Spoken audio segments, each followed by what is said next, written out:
श्री गुरुचरित्र अध्याय 9 मराठी भावार्थ. परिटास वरदान.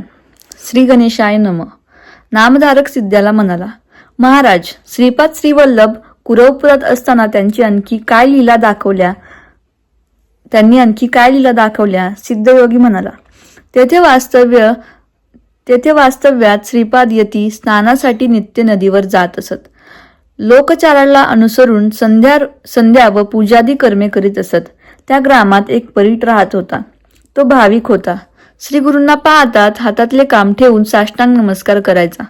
एके दिवशी तो वंदन करण्यासाठी आला असताना श्रीपाद त्याला म्हणाले, मी तुझ्या भक्तीवर प्रसन्न आहे. तू कष्टाचे काम करतोस, त्यामुळे प्रत्येक वेळी मला नमस्कार केलाच पाहिजे असे नाही.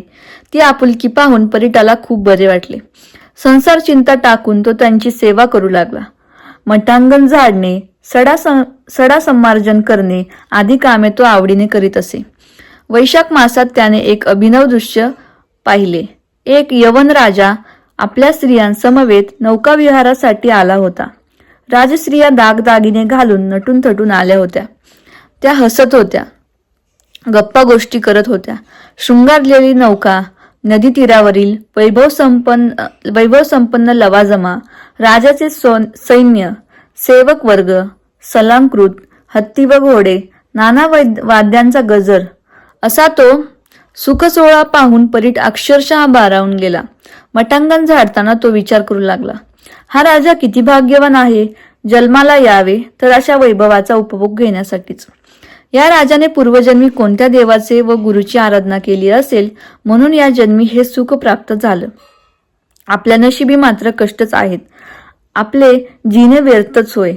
तेव्हा त्याचे मनोगत जाणून श्री गुरु म्हणाले, परीटा, मनात काय चिंतन चालले आहे.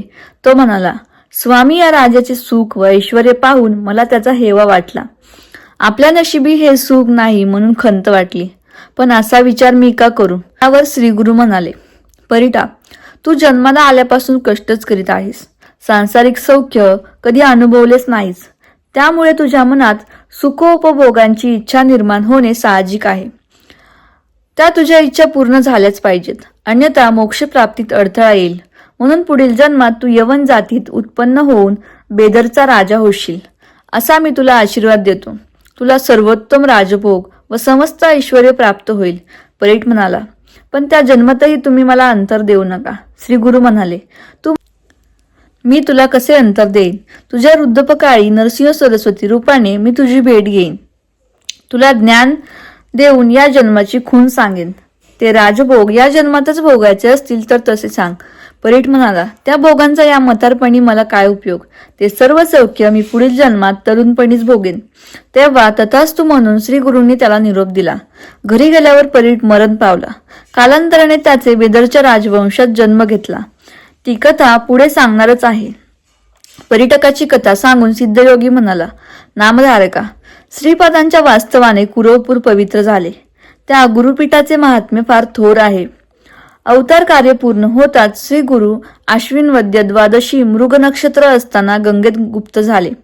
ते लौकिकदृष्ट्या दृश्य झालेले असले तरी सूक्ष्म रूपाने अजून तेथेच आहेत. त्यांचे कार्य अखंड चालूच आहे. श्रद्धावंत भाविकांना आजही त्यांच्या अस्तित्वाची प्रचिती येते.